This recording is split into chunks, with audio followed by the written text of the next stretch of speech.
Hare Krishna devotees. நம்ம Hare Krishna Mataji. Hare Krishna devotees எல்லாருக்கும் வணக்கங்கள். நம்ம இன்னைக்கு பகவத்கீதையில சாப்டர் 11 பார்க்க போறோம். அதாவது நம்ம 18 டேஸ் கிளாஸ்ல லெவல் 1ல இருக்கோம். அதுல நம்ம இன்னைக்கு பார்க்க போறது சாப்டர் 11 பிரபஞ்ச வடிவம் விஸ்வரூப சந்தர்ஷன யோகம், பகவானோட விஸ்வரூப தரிசனம். அது இந்த அத்தியாயத்துல நம்ம பார்ப்போம். விஸ்வரூபம் அப்படின்றது என்ன அப்படின்னு பார்த்தோம்னா, இந்த ஜட உலகம் பகவானோட ரூபத்துல இருந்தா எப்படி இருக்கும் அப்படின்னு நம்ம தெரிஞ்சுக்கணும்னு ஒரு ஆசை இருந்தது அப்படின்னா அது விஸ்வரூபம். சரிங்களா? இந்த ஜட உலகத்துல உள்ள சித்து அச்சித்து, அதாவது மூவபிள் நான் மூவபிள் லிவிங் என்டிட்டி, அதுக்கப்புறம் இந்த ஜட பொருட்கள், இது எல்லாமே பகவானோட திருமேனியில நம்மளால பார்க்க முடியும் அப்படின்ற ஒரு விஷயம். அதான் விஸ்வரூபம் அப்படின்றத பார்க்கிறோம். இன்னொரு விஷயம் என்னன்னு பாத்தீங்கன்னா, நேத்துக்கு சாப்டர்ல 10வது அத்தியாயத்துல நம்ம என்ன பார்த்தோம்? என்னோட ஒரு சின்ன பார்ட், ஃபிராக்மெண்டல் பார்ட்டால் நான் இந்த உலகத்தை தாங்கி இருக்கேன் அப்படின்றத பகவான் சொன்னாங்க இல்லைங்களா? ஒரு சின்ன சக்தி மூலியமா இந்த உலகத்தை தாங்கி இருக்கேன் அப்படின்றத சொன்னாங்க இல்லைங்களா? அந்த சக்திய அர்ஜுனருக்கு பார்க்க ஆசை ஏற்பட்டுச்சு. அதனால அவங்க என்ன பண்றாங்க, பகவான்கிட்ட அவங்களோட அந்த உருவத்தை நான் பார்க்கணும் அப்படின்றத விருப்பப்படுறாங்க. அதுதான் பகவான் அர்ஜுனருக்கு விஸ்வரூப தரிசனத்தை காண்பிக்கிறாங்க அப்படின்றத பார்க்கிறோம். சரிங்களா? சரி, விஸ்வரூப தரிசனம், விஸ்வரூபம் அப்படின்றது இந்த ஜட உலகத்திற்கு பகவான் பகவான் உருவமா பகவான் உருவத்துல பார்க்கணும்னா விஸ்வரூபம் பார்க்கிறோம். இது என்ன அப்படின்னு பார்த்தோம்னா, இதோட தாற்பயம் என்னன்னா, இது ஆன்மீகத்துல இருக்கக்கூடிய உருவம் கிடையாது. ஆன்மீக உலகத்துல உள்ள உருவம் கிடையாது. ஆன்மீக உலகத்துல பகவானுக்கு கிருஷ்ணராவும் நாராயண ஸ்வரூபத்திலும் தான் பகவான் இருப்பாங்க. சரிங்களா? சங்கச்சக்கர கதா பத்மத்தோட வைகுண்ட லோகத்துல இருப்பாங்க, கோலோகத்துல பகவான் கிருஷ்ணர ஸ்வயமா இருப்பாங்க. அப்படின்றதுதான் இந்த விஸ்வரூபம்ன்றது இந்த மெட்டீரியல் உலகத்திற்கு மட்டும். எதற்காக அப்படின்னு பார்த்தோம்னா, சிலவங்க சொல்லுவாங்க இல்லைங்களா, இந்த உலகம் தானா உருவாச்சு அப்படின்னு சொல்லி. பகவான் எல்லாம் இல்ல, எந்த தர்மம் அதர்மம் எல்லாம் கிடையாது அப்படின்ற ஒரு விஷயம்லாம் இருக்கும் இல்லைங்க, கருத்துக்களோட இருப்பாங்க. அவங்களுக்கு எல்லாம் எல்லாத்தையும் விட ஒரு பவர் இருக்கு, சக்தி இருக்கு, இந்த அகிலம் எல்லாம் உருவாக்கப்பட்டிருக்கு. அந்த அதை யார் உருவாக்குனாங்க? பகவான் உருவாக்குனாங்க. பகவானுக்குள்ள எல்லாம் அடங்கி இருக்கு அப்படின்றத யாருக்கெல்லாம் நம்பிக்கை இல்லையோ அவங்களுக்காக பகவான் காமிக்கப்பட்ட உருவம் அப்படின்னு நம்ம இங்க தெரிஞ்சுக்கிறோம். பகவான் எந்த மூலியமா நம்ம பார்க்கணும்னாலும் பகவான பக்தியின் மூலியமா தான் நம்மளால பார்க்க முடியும். அது விஸ்வரூபமா இருந்தாலும் சரி, சங்கச்சக்கர கதாபத்ம ரூபமா இருந்தாலும் சரி, இல்லைன்னா பகவானோட ஷியாம சுந்தர்பாமா இருந்தாலும் சரி. சரிங்களா? நம்மளோட இந்த நார்மல் கண்ணால நம்மளால பகவானை பார்க்கவும் முடியாது, புரிஞ்சுக்கவும் முடியாது. அப்படின்றத நம்ம தொடர்ந்து பார்த்துக்கிட்டே இருக்கோம். நம்மளோட இந்த ஜட உடலை வைத்துள்ள அந்த புத்தி, இன்டெலிஜென்ஸ் இதெல்லாம் வச்சு நம்மளால என்ன பண்ண முடியாது, பகவானை புரிஞ்சுக்க முடியாது. எதனால அப்படின்னு பார்த்தோம்னா, நம்மளுக்கு எல்லாருக்கும் என்ன இருக்கு, 4 குறைபாடுகள் இருக்கு அப்படின்றத பார்க்கிறோம். சரிங்களா? என்னென்ன 4 குறைபாடுகள்? எல்லாருக்குமே உள்ளது. ஒரு தனிப்பட்ட மனிதனுக்கு மட்டும் கிடையாது, எல்லாருக்குமே உடையது. அப்ப என்னென்னு பார்த்தோம்னா, இம்பர்ஃபெக்ட் சென்சஸ் அப்படின்னு சொல்லுவோம். சரிங்களா? நம்மளோட புலன்கள்லாம் இருக்கு இல்லைங்களா, அதெல்லாம் நமக்கு ரொம்ப பெர்ஃபெக்டான விஷயத்தை தான் நமக்கு கொடுக்குதா அப்படின்னு பார்த்தோம்னா கிடையாது, இல்லைங்களா? ஏன்னா இப்ப நம்ம ஒரு நார்மலா நம்ம ஒரு கயிறு இருட்டுல பாக்குறோம், ஒரு கயிறு பார்க்கிறோம். அதை பார்க்கும்போது நம்மளுக்கு சில சமயம் எப்படி தோணும், பாம்பா தெரியும் இல்லைங்களா? சில சமயம் பாம்பே நம்ம கயிறு நினைச்சு சாதாரணமா விட்டுருவோம். அந்த அளவுக்கு நம்மளோட கண் என்ன சொல்லாது, சரியான விஷயத்த நமக்கு கொடுக்காது இல்லைங்களா? அதாவது 20 அடி தூரம் வரைக்கும் உள்ள பொருட்களை நமக்கு கிளியரா காமிக்கும், நார்மல் விஷன். அதாவது கண் பார்வை நல்லா இருந்ததுன்னா அதற்கு மேல நம்மளுக்கு உள்ள பொருள்கள்லாம் நம்மளுக்கு கிளியரா தெரியாது. அப்போ அது என்னது, இம்பர்ஃபெக்ட் சென்ஸ் அப்படின்னு நம்ம பார்க்கிறோம். அது மாதிரி நம்மளோட புலன்கள் எல்லாமே இருக்கு இல்லைங்களா? இப்ப நாக்கு, அதையும் பார்த்தோம்னா, ஒரு ஆரஞ்சு நம்ம எடுத்து இப்போ சுவைக்கிறோம். சக்கரை சாப்பிட்டதுக்கு அப்புறம் ஆரஞ்சு சாப்பிட்டோம் அப்படின்னா அது எப்படி இருக்கும், ஒரு புளிப்பு சுவையோட நம்மளுக்கு தெரியும். அதே ஆரஞ்சு சாப்பிட்டதுக்கு அப்புறம் கொஞ்சம் லெமன் எடுத்து நம்ம சாப்பிட்டோம்னா அது எப்படி இருக்கும், சாரி, லெமன் சாப்பிட்டதுக்கு அப்புறம் ஆரஞ்சு சாப்பிட்டோம்னா அந்த ஆரஞ்சு இனிப்பா தெரியும். சரிங்களா? அப்போ ஆரஞ்சோட டேஸ்ட் கூட எப்படி மாறுபடுது, சக்கரை சாப்பிட்டு ஆரஞ்சு சாப்பிடும்போது புளிப்பா தெரியுது, அதே லெமன் சாப்பிட்டு ஆரஞ்சு சாப்பிடும்போது இனிப்பா தெரியுதுங்களா? அப்போ அதோட உண்மையான ஆரஞ்சோட சுவை நம்மளால தெரிஞ்சுக்க முடியாதுன்னா அதுவும் கிடையாது. அது மாதிரி கேட்கிற சக்தியும் பாத்தீங்கன்னா அதாவது ஒரு 20 ஹசார்ட் வரைக்கும் அதுக்கு கீழே இருந்ததுன்னா நம்மளுக்கு காதுல விழாது. அதே 20,000 ஹசார்டுக்கு மேல இருந்ததுன்னா நம்ம காது அடைச்சிடும். அந்த அளவுக்கு அந்த ஒரு குறிப்பிட்ட அளவு இருந்தாதான் சத்தம் நம்மளால கேட்க முடியும் அப்படின்றது. அப்புறம் கேட்கறதும் கூட பரிமாற்றங்கள் இருக்கு இல்லைங்களா? இப்ப நம்ம ஒருத்தவங்க கிட்ட ஒண்ணு சொல்லுவோம், அவங்க இன்னொருத்தவங்க கிட்ட இன்னொரு சொல்லுவாங்க. ஆனா நம்ம சொல்ற விஷயம் கடைசியில ஒரு 10ஆவதா போறவங்க கிட்ட என்ன ஆயிடும், நம்ம சொன்ன அந்த தாத்பரியமே இருக்காது, அப்படியே மாறி போயிடும் இல்லைங்களா? அந்த மாதிரி எல்லாமே என்னன்னா கரெக்டான தெளிவான ஒரு புரிதலை ஏற்படுத்தாது நம்மளோட புலன்கள். அதுதான் நம்ம என்ன சொல்லுவோம், இம்பர்ஃபெக்ட் சென்சஸ். அப்ப நம்மளால எதையும் சரியான முறையா அதோட தாத்பரியத்தை நம்மளால தெரிஞ்சுக்கிறது கடினமான ஒரு விஷயமா நம்ம பார்க்கிறோம். அதே மாதிரி இன்னொன்னு என்னன்னு பாத்தீங்கன்னா இல்யூஷன். இது அறியாமைன்னு சொல்லுவோம், குழப்பமா இருக்கிறது. இதுவும் அந்த எக்ஸாம்பிள் நம்ம பார்க்கலாம். கயிறு, பாம்பு இது நமக்கு சரியான ஒரு புரிதலை கொடுக்காம இருக்கு இல்லைங்களா? அந்த மாதிரி உள்ள விஷயமும் அதுவும் அறியாமையில வரும், புரிதல் இல்லாமல் அப்படின்றதுலயும் வரும். இல்யூஷன் எல்லாருக்குமே இருக்கும். எந்த ஒரு முடிவு எடுக்கணும்னாலும் கூட நம்மளுக்கு ஒரு தெளிவா இருக்காது இல்லைங்களா? ஒரு குழப்பம் ஏற்பட்டுட்டு இருக்கும் இல்லைங்களா? அந்த அளவுக்கான ஒரு டிஃபெக்டும் நம்ம கிட்ட எல்லார்கிட்டயும் உண்டு அப்படின்றது. அதுக்கப்புறம் பாத்தீங்கன்னா மிஸ்டேக். நம்ம எல்லாருமே வாழ்க்கையில என்ன பண்ணிருப்போம், தவறுகள் செஞ்சிருப்போம் இல்லைங்களா? தவறுகள் செய்யாத மனிதன் இருக்கவே முடியாது. அப்ப தவறுகள் செய்யறது நம்மளோட இயல்பா இருக்கு அப்படின்றத நம்ம பார்க்கணும். தெரிஞ்சோ தெரியாமலோ ஆனா தவறுகள்ன்றத நம்ம வாழ்க்கையில செஞ்சிருப்போம் இல்லைங்களா? அதற்கப்புறம் தவறு செஞ்சுட்டு அதை மறைக்கிறதுக்கு நம்ம என்ன பண்ணுவோம், சீட்டிங் ப்ரொஃபென்சி அப்படின்றது. அதை மறைக்கிறதுக்கு, ஏன்னா நம்ம தவறு செஞ்சுட்டோம்னா நம்மளால ஏத்துக்கிறதுக்கு மன தைரியம் இருக்காது இல்லைங்களா? அப்ப என்ன பண்ணுவோம், அதை மறைக்கிறதுக்காக நம்ம ஒரு சில காரியங்கள்லாம் செய்வோம் இல்லைங்களா? அப்ப இந்த 4 குறைபாடுகள் எல்லா மனிதர்கள்கிட்டயும் இருக்கு. அப்ப இந்த 4 குறைபாடுகளோட உள்ள இந்த மந்தமான புத்தியையும் வச்சுக்கிட்டு, அதுக்கப்புறம் நம்மளுக்கு ஆயுள் காலம் எல்லாமே கம்மி இல்லைங்களா? அதெல்லாம் கலிகாலத்தோட இயற்கை நேச்சரா நம்ம பார்க்கிறோம். இதை வைத்துக்கொண்டு நம்மளால என்ன பண்ண முடியாது, பகவானோட உருவத்தையோ பகவானை பத்தி புரிஞ்சுக்கிறதுன்றது அவ்வளவு ஈஸி கிடையாது அப்படின்றத நம்ம இங்க பார்க்கிறோம். அப்ப 4 டிஃபெக்ட்ஸ் இருக்கு நம்ம கிட்ட. என்னென்னு பார்த்தோம்னா இம்பர்ஃபெக்ட் சென்சஸ், அதுக்கப்புறம் இல்யூஷன் அறியாமல் குழப்பத்தோட இருக்கிறது, அப்புறம் தவறுகள் செய்யக்கூடிய குணம், அதுக்கப்புறம் சீட்டிங் ப்ரொபென்சி, அதற்கு தவற மறைக்கிறதுக்காக ஒரு சில ஏமாற்று விஷயங்கள்லாம் நம்ம செய்வோம் இல்லைங்களா? அந்த மாதிரி இந்த 4 குறைபாடுகள் உண்டு மனிதர்கள் கிட்ட அப்படின்றத நம்ம பார்க்கிறோம். அப்போ பகவானே பார்க்கணும் அப்படின்னா இவ்வளவு குறைபாடோடு இருக்கும்போது நம்மளால பகவானோட உருவத்தையும் பகவானோட பாஸ்ட் டென்ஸ் எல்லாத்தையும் நல்லா கரெக்டா புரிஞ்சுக்க முடியுமானா கிடையாது. அதனாலதான் பக்தியின் மூலியமா, குருவோட வழிகாட்டுதலின் மூலியமா நம்மளால என்ன பண்ண முடியும், பகவானை புரிஞ்சுக்க முடியும், தெரிஞ்சுக்க முடியும் அப்படின்றத நம்ம பார்க்கிறோம். சரிங்களா? இன்னைக்கு நம்ம பார்க்க போறது விஸ்வரூப சந்தர்ஷன யோகம். இதை நம்ம பார்க்க போறோம். ஹரே கிருஷ்ண லலிதா மாதாஜி, பிரணாம். हरे कृष्ण। ओम अज्ञानतिमिरान्धस्य ज्ञानाञ्जनशलाकया चक्षुरुन्मीलितं येन तस्मै श्रीगुरवे नमः। श्रीचैतन्यमनोभीष्टं स्थापितं येन भूतले स्वयं रूपकदा मह्यं ददाति स्वपदान्तिकं। वन्देऽहं श्रीगुरो श्रीयुतपदकमलं श्रीगुरून् वैष्णवां च श्रीरूपं साग्रजातं सहगण रघुनाथान्वितं तं सजीवं सात्वैदं सावधूतं परिजनसहितं कृष्ण चैतन्य देवं श्रीराधा कृष्ण पादान् सहगण ललिता श्रीविशाखान्वितां च।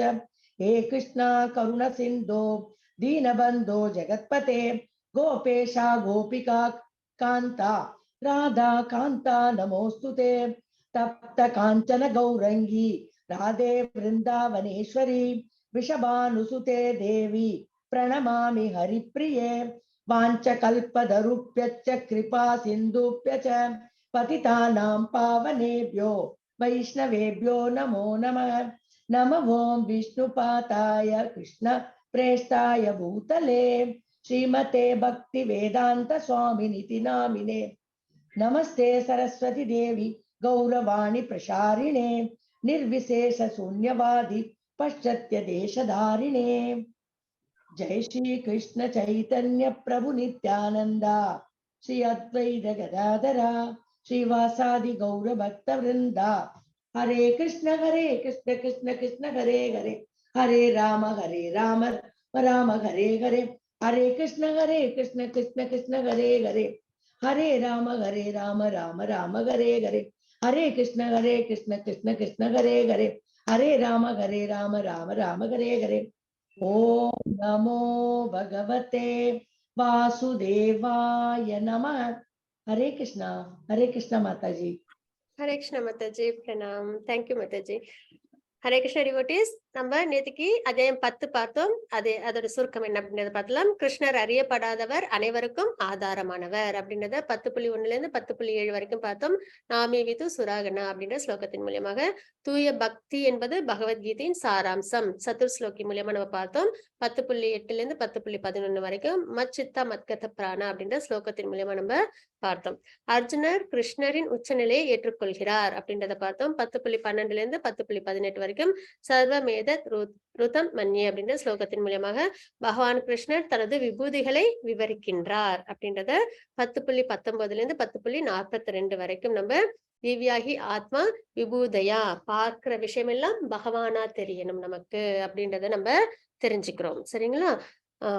இன்னைக்கு நம்ம அத்தியாயம் 11 பார்க்க போறோம். அதுல என்னென்ன இருக்கு அப்படின்றத நம்ம ஒரு சுருக்கம் பார்த்துலாம். அர்ஜுனா தனது யுனிவர்சல் வடிவத்தை காட்டும்படி கிருஷ்ணரிடம் கோருகிறார் அப்படின்றத நம்ம பார்க்கிறோம். 11.1 இருந்து 11.4 வரைக்கும் திருஷ்டும் இச்சாமிதே ரூபம் அப்படின்ற ஸ்லோகத்தின் மூலியமாக நம்ம தெரிஞ்சுக்கலாம். பகவான் கிருஷ்ணர் தனது உலகளாவிய வடிவத்தை விவரிக்கின்றார். பகவான் வந்து சின்ன டிஸ்கிரிப்ஷன் கொடுக்குறாங்க, அவங்களோட விஸ்வரூபம் எப்படி இருக்கும் அப்படின்றத.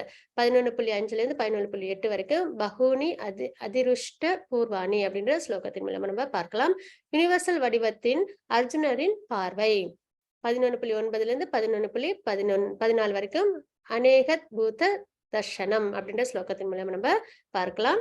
அர்ஜுனனின் யுனிவர்சல் வடிவத்தின் அனுபவம் 11.15 இருந்து 31 வரைக்கும் த்ருதின வின் தாமி ஷமாம் ச விஷ்ணு அப்படின்ற ஸ்லோகத்தின் மூலம் நம்ம பார்க்கலாம். கிருஷ்ணரின் பதில் 11.32 34 வரைக்கும் கலோஸ்மி லோகா க்ஷய கிருத் பிரவருத்தோ அப்படின்ற ஸ்லோகத்தின் மூலமா நம்ம பார்ப்போம். அர்ஜுனரின் ஜபங்கள் 11.35 இருந்து 46 வரைக்கும் சகாத் கதம் பீதா பிரணாமியா அப்படின்ற ஸ்லோகத்தின் மூலமா நம்ம பார்க்கலாம். கிருஷ்ணரை பார்க்க தூய பக்தி தேவை அப்படின்றத 11.47 இருந்து 55 வரைக்கும் பக்தியாத்து அனன்ய சக்யா அப்படின்ற ஸ்லோகத்தின் மூலமா நம்ம பார்ப்போம். சரிங்களா? ஃபர்ஸ்ட் என்ன சொல்றாங்க, பகவான் கிட்ட அர்ஜுனர் என்ன பண்றாங்க, பகவான் போன அத்தியாயத்துல என்ன நம்ம பார்த்தோம், லாஸ்ட் ஸ்லோகத்துல ஒரு சின்ன ஒரு சக்தியினால நான் வந்து இந்த பிரபஞ்சத்தை தாங்கி இருக்கேன் அப்படின்றத சொன்னாங்க இல்லைங்களா? அப்போ அந்த வடிவத்தை பார்க்கணும் அப்படின்ற ஒரு ஆசை அர்ஜுனருக்கு ஏற்படுது. அதனால அவங்க என்ன பண்றாங்க, பகவான் கிட்ட யுனிவர்சல் வடிவத்தை விஸ்வரூபத்தை காட்டும்படி கேட்கிறாங்க. அதுக்கப்புறம் பகவானும் என்ன பண்றாங்க, அந்த யுனிவர்சல் வடிவத்தை பத்தி அவங்களுக்கு ஒரு சின்ன ஒரு டிஸ்கிரிப்ஷன் கொடுக்குறாங்க.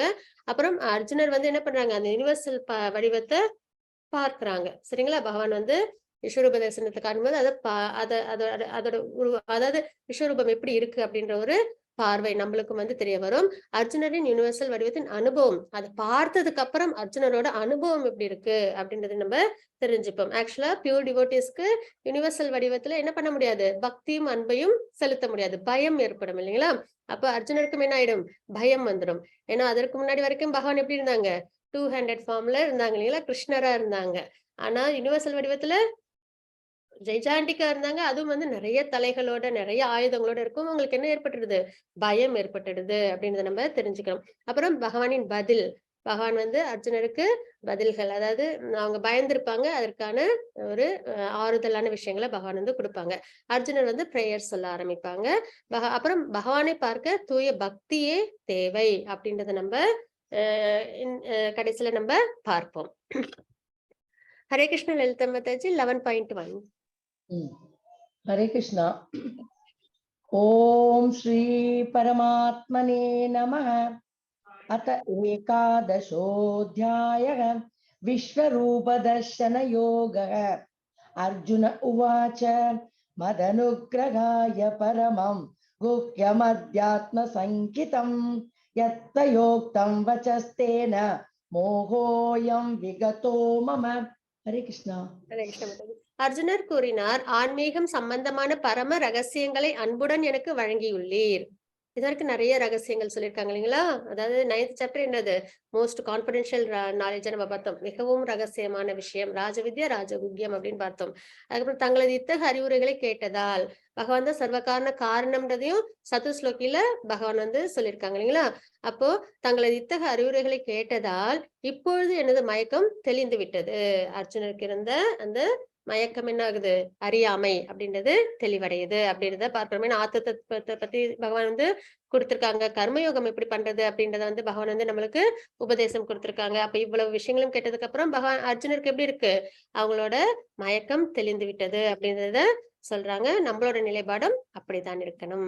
ஹரே கிருஷ்ண மாதாஜி 11.2 11.3 भवाप्ययौ हि भूतानां श्रुतौ विस्तरशो मया त्वत्तः कमलपत्राक्ष माहात्म्यमपि चाव्ययम् एवमेतत्यथात्तत्त्वम् आत्मानं परमेश्वर द्रष्टुमिच्छामि ते रूपम् ऐश्वरं पुरुषोत्तम. हरे कृष्णा. தாமரை கண்களை உடையவரே, ஒவ்வொரு உயிர்வாழியின் தோற்றம் மற்றும் மறைவினை பற்றி உம்மிடமிருந்து விவரமாக கேட்ட நான், பகவான் என்ன பண்ணாங்க? அவங்களோட திரு உடல்ல இருந்து எல்லாரும் வரோம் அப்படின்றத தெரிஞ்சுக்கிறோம். திரும்பி எல்லாரும் பகவானோட திருமேனியில நம்ம ஐக்கியமாகிறோம் அப்படின்ற விஷயம் எல்லாம் நம்ம தெரிஞ்சுக்கிறோம் இல்லைங்களா? அதுக்கப்புறம் இந்த ஜட உலகம், ஆன்மீக உலகம் எல்லாமே பகவானோட சக்தி அப்படின்றத நம்ம தெரிஞ்சுக்கிறோம் இல்லைங்களா? அப்போ ஒவ்வொரு உயிர்வாழியின் தோற்றம் மற்றும் மறைவினை பற்றி உம்மிடமிருந்து விவரமாக கேட்ட நான் தற்போது உமது அழிவற்ற பெருமைகளை உணர்ந்துள்ளேன். அப்புறம் எல்லாத்துலயும் பகவான் வந்து இருக்காங்க அப்படின்றத அதையும் நம்ம என்ன பார்த்தோம்? 7வது அத்தியாயத்துல இருந்து நிறைய 7வது 9வது அதுக்கப்புறம் 10வது அத்தியாயத்துல நம்ம பகவானோட ஆப்புலன்சஸ் எல்லாம் பார்த்தோம் இல்லைங்களா? அப்போ தற்போது உமது அழிவற்ற பெருமைகளை உணர்ந்துள்ளேன் அப்படின்றதை நம்ம தெரிஞ்சுக்கிறோம். உத்தம புருஷரே, உன்னத குருவே, நான் தங்களை தங்களுடைய உண்மை நிலையில் என் முன் காண்கின்றேன். உண்மை நிலையில் பகவான ஸ்வயம் கிருஷ்ணரை என்ன பண்றாங்க? பகவான அர்ஜுனர் பார்க்கிறாங்க.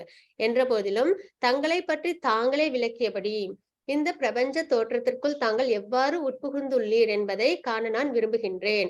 உமது அந்த ஐஸ்வர்ய ரூபத்தை காண நான் ஆவலுடன் உள்ளேன் அப்படின்றத இங்க அர்ஜுனர் குறிப்பிடுறாங்க. சரிங்களா? அதாவது விஸ்வரூபத்தை நான் பார்க்கணும். ஏன்னா பகவான் சொல்லியிருக்காங்கன்னா, தாங்கள் எவ்வாறு, அதாவது இந்த பிரபஞ்ச தோற்றத்திற்குள் தாங்கள் எவ்வாறு உட்புகுந்துள்ளீர் என்பதை காண நான் விரும்புகின்றேன். பிரபஞ்ச தோற்றம்ன்றது இந்த ஜட உலகம் அப்படின்னு நம்ம இங்க பார்க்கிறோம். அப்ப அந்த ரூபத்தை பார்க்க அர்ஜுனர் விருப்பப்படுறாங்கன்றத பகவான் கிட்ட முறையிடுறாங்க. மாதாஜி 11.4 11.5 मन्यसे यदि तच्चक्यं मया द्रष्टुमिति प्रभो योगेश्वर ततो मे त्वं दर्शयात्मानमव्ययम्. श्रीभगवानुवाच पश्य मे पार्थरूपाणि शतशोतसहस्रशः नानाविधानि दिव्यानि नानावर्णाकृतीनि च. हरे कृष्णा. ஹரே கிருஷ்ண மாதாஜி. உமது விஸ்வரூபத்தை என்னால் பார்க்க முடியும் என்று தாங்கள் நினைத்தால், இதுதான் வந்து ஒரு டிவோட்டியோட மனநிலையா இருக்கணும். சரிங்களா? பகவான் கிட்டயும் எப்படி கேட்கணும்? பகவானுக்கு விருப்பம் இருந்தால் அப்படின்ற ஒரு விஷயம் வந்து எப்பயுமே டிவோட்டிஸ் அதான் ஹம்பிள்னஸ் காமிக்கும். சரிங்களா? அதுதான் முதல் குணமா நம்ம கிட்ட வந்து வளர்த்துக்க வேண்டிய ஒரு விஷயம். சத்துவ குணத்துல முதல் குணம் வந்து அடக்கம் அப்படின்றத நம்ம பார்க்கிறோம். உமது விஸ்வரூபத்தை என்னால் பார்க்க முடியும் என்று தாங்கள் நினைத்தால், எம்பெருமானே, எல்லா யோக சக்திகளின் இறைவனே, அந்த எல்லையற்ற விஸ்வரூபத்தை எனக்கு காட்டி அருளவும் அப்படின்றத அர்ஜுனர் வந்து பகவான்ட்டு கேட்கிறாங்க. புருஷோத்தமரான முழுமுதற் கடவுள் கூறினார், பிரித்தாவின் மகனே, எனதன்பு அர்ஜுனா, லட்சக்கணக்கான வடிவில் பலதரப்பட்ட நிறத்துடன் தோன்றும் எனது பல வகையான திவ்ய ரூபத்தினை, எனது வைபவத்தினை இப்போது காண்பாயாக. பகவான் வந்து அவங்களுடைய விஸ்வரூபத்தை பத்தி அர்ஜுனருக்கு விளக்கம் கொடுக்குறாங்க. சரிங்களா? லட்சக்கணக்கான வடிவில் பலதரப்பட்ட நிறத்துடன் தோன்றும் எனது பல வகையான திவ்ய ரூபத்தினை, எனது வைபவத்தினை, இந்த ஜட உலகத்தை அப்படியே பகவான்குள்ளார நம்ம பார்க்க போறோம் இல்லைங்களா? அப்போ எனது வைபவத்தினை இப்போது காண்பாயாக அப்படின்றத பகவான் அர்ஜுனர்கிட்ட உபதேசம் கொடுக்குறாங்க. மாதாஜி 11.6 11.9 पश्यादित्यान् वसून् रुद्रान् अश्विनौ मरुतस्तथा बहून्यदृष्टपूर्वाणि पश्याश्चर्याणि भारत. संजय उवाच एवमुक्त्वा ततो राजन् महायोगेश्वरो हरिः दर्शयामास पार्थाय பரமம் ரூபமைஸ்வரம். ஹரே கிருஷ்ணா. பாரதர்களின் சிறந்தவனே, ஆதித்யர்கள், வசுக்கள், ருத்ரர்கள், அஸ்வினி குமாரர்கள் மற்றும் இதர தேவர்கள் அனைவரையும் இங்கே பார். இதற்கு முன்பு யாரும் கண்டிராத கேட்டிராத பல ஆச்சரியமான விஷயங்களையும் பார் அப்படின்றத பகவான் வந்து சொல்றாங்க. சரிங்களா? என்னன்னு பார்த்தோம்னா ஆதித்யர்கள், வசுக்கள், ருத்ரர்கள், அதாவது தேவர்கள், 33 கோடி தேவர்கள் இருக்காங்க இல்லைங்களா? அவங்க எல்லாருமே யார்கிட்ட இருக்காங்க? பகவான்குள்ளார இருக்காங்க அப்படின்றத நம்ம இங்க தெரிஞ்சுக்கிறோம். அதுக்கப்புறம் இதற்கு முன் யாரும் கண்டிராத கேட்டிராத பல ஆச்சரியமான விஷயங்களை பார் அப்படின்றத சொல்றாங்க. அதாவது நம்ம பார்க்கிறது இந்த உலகத்துல ஒரு சில பகுதிகளை தான் இல்லைங்களா? 14 லோகங்கள் இருக்கு இல்லைங்களா? அப்ப அதுல உள்ள எல்லா விஷயமும் கண்டிராத கேட்டிராத ஆச்சரியமான விஷயங்கள் எல்லாத்தையும் நீ என்ன பண்ண முடியும்? என்னோட திருமேனியில பார்க்க முடியும் அப்படின்றத பகவான் இங்க உபதேசம் கொடுக்கிறாங்க. சஞ்சயன் கூறினார், மன்னா, இவ்வாறு கூறிய பின்னர் எல்லா யோக சக்திகளுக்கும் இறைவனாக விளங்கும் முழுமுதற் கடவுள் தமது விஸ்வரூபத்தை அர்ஜுனருக்கு காட்டினார் அப்படின்றத திருதராஷ்டிரனுக்கு சஞ்சயன் வந்து எடுத்து கொடுக்குறாங்க அப்படின்றத நம்ம பார்க்கிறோம். மத்தது 11.10 அநேக வக்ர நயனம் அநேகாத்புத தர்சனம் அநேக திவ்யாபரணம் திவ்யானேகோத்யதாயுதம் மால்யாம்பரதரம் திவ்யகந்தானுலேபனம் சர்வாச்சரியமயம் தேவம் அனந்தம் விஸ்வதோமுகம். ஹரே கிருஷ்ணா. இந்த விஸ்வரூபத்தில் அநேக கண்களையும் அநேக வாய்களையும் அநேக அற்புதமான தரிசனங்களையும் அர்ஜுனர் கண்டார். பற்பல தெய்வீகமான ஆபரணங்களால் அலங்கரிக்கப்பட்டிருந்த அந்த ரூபம் திவ்யமான ஆயுதங்கள் பலவற்றை தாங்கியிருந்தது. தெய்வீகமான மாலைகளையும் ஆடைகளையும் அணிந்திருந்த அவரது உடலில் பல்வேறு திவ்யமான வாசனை பொருட்கள் பூசப்பட்டிருந்தது. அவை அனைத்தும் அற்புதமாக, பிரகாசமாக, எல்லையற்றதாக எங்கும் பரவி காணப்பட்டது அப்படின்றத நம்ம இங்க தெரிஞ்சுக்கிறோம். சரிங்களா? அதாவது பகவான் வந்து எப்படி இருக்காங்க? முன்னாடி அர்ஜுனன் முன்னாடி எப்படி இருக்காங்க? ஸ்வயம் கிருஷ்ணரா வந்து இருந்தாங்க. இப்ப எப்படி இருக்காங்க? விஸ்வரூபம் ஜெய்சாண்டிக்கா ரொம்ப பெருசா, அதாவது வந்து 3 லோகங்களையும் வந்து முழுசா வந்து கவர் பண்ற அளவுக்கு அவங்க எப்படி இருக்காங்க? பரவி இருக்காங்க அப்படின்றத நம்ம தெரிஞ்சுக்கிறோம். அப்போ அவங்களோட விஸ்வரூபத்துல என்னென்னலாம் இருக்கு? அநேக கண்கள், அநேக வாய்கள், அநேக அற்புதமான தரிசனங்கள், நிறைய விஷயங்கள்லாம் இருக்குது. ஆயுதங்கள் எல்லாமே இருக்கு. பற்பல தெய்வீகமான ஆபரணங்கள், அப்புறம் அலங்கரிக்கப்பட்டிருந்த அந்த ரூபம் திவ்யமான ஆயுதங்கள் பலவற்றை தாங்கி இருக்கிறது அப்படின்றத நம்ம பார்க்கிறோம். அப்புறம் தெய்வீகமான மாலைகள், ஆடைகளையும் அணிந்திருந்த அவரது உடலில் பல்வேறு திவ்யமான வாசனை பொருட்கள் பூசப்பட்டிருந்தது அப்படின்றத பார்க்கிறோம். அப்புறம் எங்கும் பரவி காணப்பட்டது அப்படின்றது நம்ம விஸ்வரூபத்துல நம்ம பார்க்கிறோம். மத்தது 11.12, 11.13 திவி சூர்ய சகஸ்ரஸ்ய பவேத் யுகபத்துத்திதா யதி பாசத்ருஷி சா ஸ்யாத் பாசஸ்தஸ்ய மகாத்மனः தத்ரைகஸ்தம் ஜகத்கிருஷ்ணம் பிரவிபக்தமநேகதா அபஷ்ய தேவ தேவஸ்ய ஷரீரே பாண்டவஸ்ததா. ஹரே கிருஷ்ணா. ஆகாயத்தில் பல்லாயிரக்கணக்கான சூரியர்கள் ஒரே சமயத்தில் உதயமானால், நம்ம ஒரே ஒரு சூரியனை லேசா கொஞ்சம் உத்து பார்த்தாலே நம்மளுக்கு என்ன பண்ணும்? கண்ணு கூசும் இல்லைங்களா? வேற பொருட்கள் வந்து கொஞ்ச நேரத்துக்கு நம்மளுக்கு தெளிவா தெரியாது இல்லைங்களா?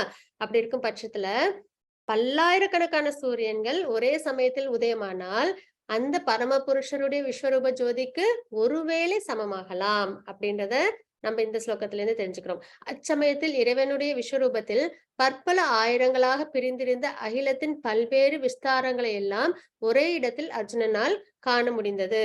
14 லோகங்கள் இருக்கு இல்லைங்களா? அப்போ அந்த அந்த லோகங்கள்ல உள்ள எல்லா விஷயமும், அகிலத்தில் உள்ள பல்வேறு விஸ்தாரங்களை ஒரே இடத்தில் அர்ஜுனனால் காண முடிந்தது. மலை, முகடு எல்லாமே சரிங்களா? லிவிங் என்டிட்டிஸ், 33 கோடி தேவர்கள், அந்த மாதிரி எல்லாரையும் என்ன பண்றாங்க பகவான் இது அர்ஜுனர் ஒரே இடத்துல, அதாவது பகவானோட விஸ்வரூபத்துல அவங்களால பார்க்க முடியுது அப்படின்றத நம்ம இங்க தெரிஞ்சுக்கிறோம். மத்தது 11.14 ததः ஸ விஸ்மயாவிஷ்டோ திருஷ்ட ரோமா தனஞ்சயः பிரணம்ய சிரசா தேவம் கிருதாஞ்சலிரபாஷத. ஹரே கிருஷ்ணா.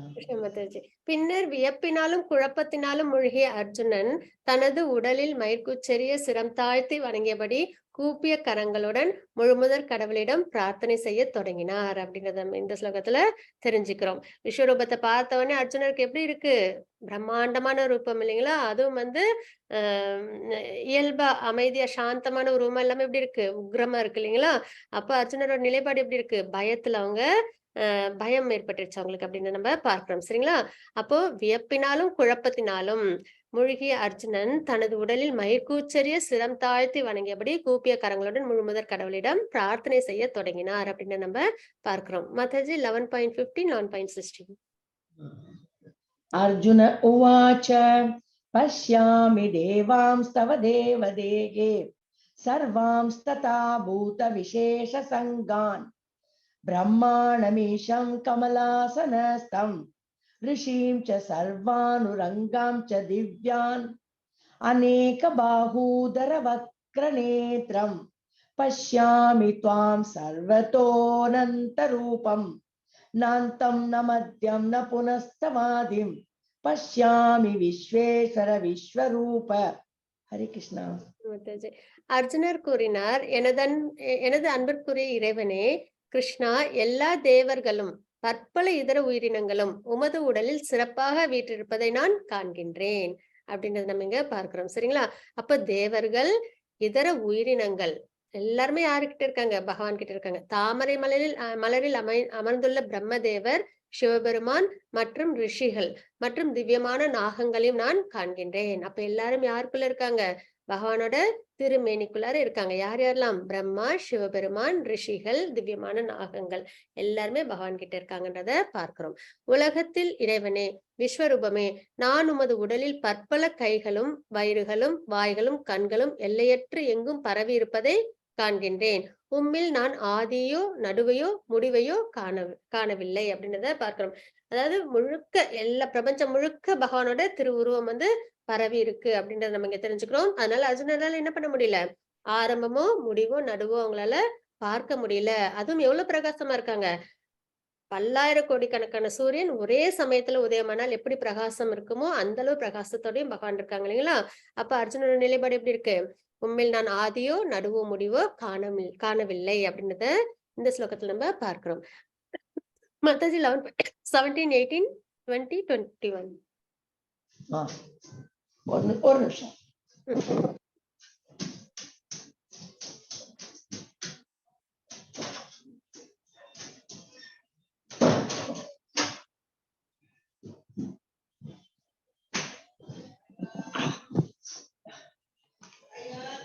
கிரீட்டினம் கதினம் சக்ரிணம் ச தேஜோராசிம் சர்வதோ தீப்திமந்தம் பஷ்யாமி த்வாம் துர்நிரீக்ஷம் சமந்தாத் தீப்தான்லார்கத்யுதிமப்ரமேயம் த்வமக்ஷரம் பரமம் வேதிதவ்யம் த்வமஸ்ய விஸ்வஸ்ய பரம் நிதானம் த்வமவ்யய சாஸ்வத தர்ம கோப்தா சனாதனஸ்த்வம் புருஷோ மதோ மே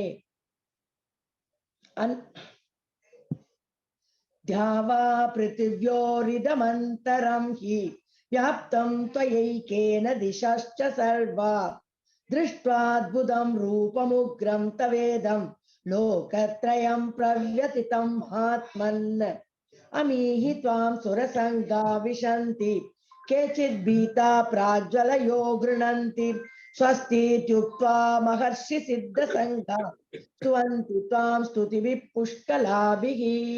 हरे कृष्णा. 11.17 அந்த ஸ்லோகத்துல என்ன இருக்கு அப்படின்றத பார்க்கலாம். இப்ப பார்க்கறது அர்ஜுனரோட பிரார்த்தனைகள் நம்ம பார்த்துட்டு இருக்கோம். சரிங்களா? விஸ்வரூபத்தை பார்த்துட்டாங்க. பார்த்த உடனே உங்களுக்கு பிரமிப்பு, குழப்பம், பயம் எல்லாம் ஒண்ணு சேர இருக்கு. அப்ப அவங்க என்ன பண்றாங்க? பகவானை பிரார்த்தனை பண்றாங்க. பிரேயர்ஸ், அதுதான் பகவானுக்கு ரொம்பவே பிடிச்சது. பகவானை குளோரிஃபை பண்ணும்போது அவங்களுக்கு எப்படி இருக்கும்? ரொம்பவே சந்தோஷமா இருக்கும். ஏன்னா நம்மளோட அன்பு அதுல நம்ம காண்பிக்கிறோம் இல்லைங்களா? அதனால அவங்களுக்கு என்ன பண்ணி ரொம்பவே சந்தோஷம் ஏற்படும். அப்படின்ற பட்சத்துல இப்ப அர்ஜுனர் விஸ்வரூபத்தை பார்த்த நிலையில அவங்க என்ன பண்றாங்க? பிரார்த்தனைகளை அவங்க கொடுக்குறாங்க.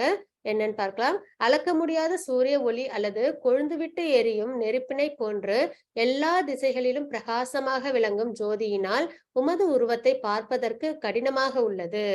அப்படின்றதை இங்க நம்ம பார்க்கிறோம். இருப்பினும் பற்பல மகுடங்கள், கதைகள் மற்றும் சக்கரங்களால் அலங்கரிக்கப்பட்டுள்ள உமது உருவம் எல்லா இடங்களிலும் பிரகாசமாக விளங்குகின்றது அப்படின்றது இந்த ஸ்லோகத்துல பார்க்கிறோம். அறிய வேண்டியவைகளில் முதன்மையானவர் நீரே.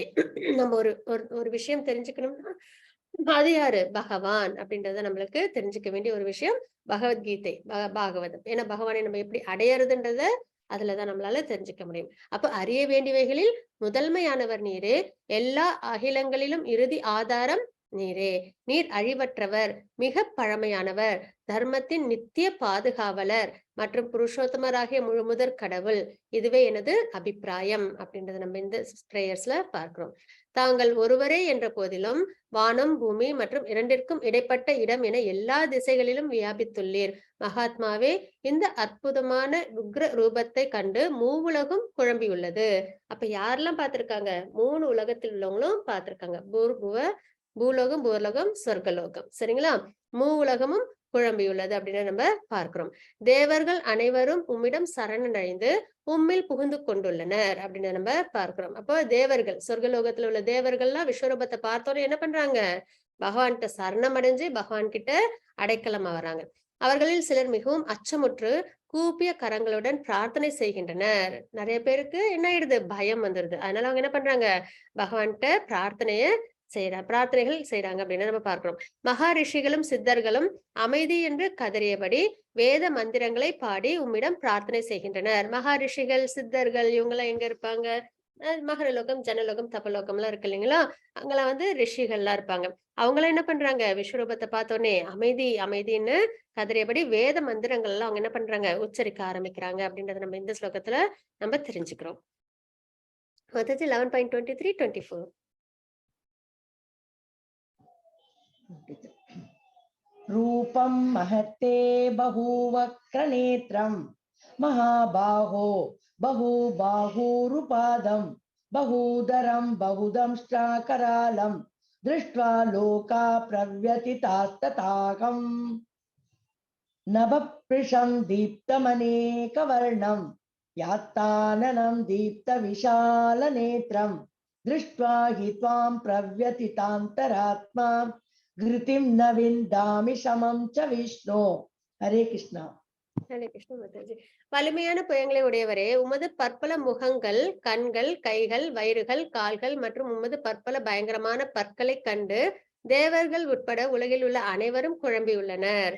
அவர்களைப் போலவே நானும் குழம்பியுள்ளேன் அப்படின்றத நம்ம இங்க பார்க்கிறோம். அப்ப விஸ்வரூபத்தை பார்த்தோன்னே எல்லாருக்கும் எப்படி ஆயிடுது?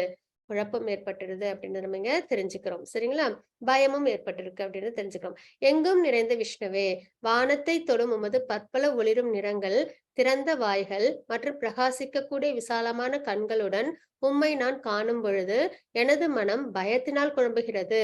எனது மனத்தின் சமநிலையை தக்க வைப்பது இனிமேல் என்னால் இயலாது அப்படின்றத இங்க நம்ம பார்க்கிறோம். அதனாலதான் விஸ்வரூப தரிசனம் ஜட உலகில் உள்ள ஒரு ரூபம், பகவானோட ரூபம் அப்படின்றத நம்ம பார்க்கிறோம். பக்தர்களுக்கு விஸ்வரூப தரிசனத்துல என்ன பண்ண மாட்டாங்க? தியானம் பண்ண மாட்டாங்க. ஏன்னா அதுல என்ன ஏற்படும்? பயம் ஏற்படும். அந்த அன்பு, அன்கண்டிஷனல் லவ்ன்றது பகவான் மேல ஏற்படுறதுக்கு சிரமமா இருக்கும். ஏன்னா அவங்களோட ரூபம் எப்படி இருக்கு? ரொம்ப உக்கிரமா இருக்கு இல்லைங்களா? அதே பக்தர்களுக்கு எந்த உருவம் ரொம்ப பிடிக்கும்? பகவானோட 4 கைகள், அதாவது 400 ஃபார்மும் 200 ஃபார்மும் ரொம்பவே பிடிக்கும். அதுலதான் அவங்க தியானம் பண்ண விரும்புவாங்கன்றத நம்ம இங்க தெரிஞ்சுக்கிறோம். அப்ப அர்ஜுனனோட மனநிலை, அர்ஜுனர் பியூர் டிவோட்டி இல்லைங்களா? அப்ப அவங்களோட மனநிலை எப்படி இருக்கு? எனது மனத்தின் சமநிலையை தக்க வைப்பது என்பது இனிமேல் என்னால் இயலாது அப்படின்றத விஸ்வரூபத்தை பார்த்து அர்ஜுனர் பகவான் கிட்ட சொல்றாங்க அப்படின்னு நம்ம பார்க்கிறோம். மாதாஜி 11.26, 27, 28.